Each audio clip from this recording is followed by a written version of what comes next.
Hello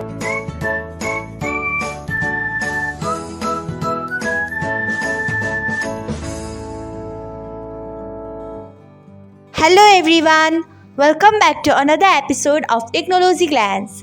Today in this video, I'm going to guide you through how you cannot recommend your Likee ID to your friends on Likee. So let's get started. Firstly, open Likee app in your device, then tap on profile icon, next tap on three dots icon, after that tap on settings, next tap on privacy. Then you can see the option of don't recommend me to my friends.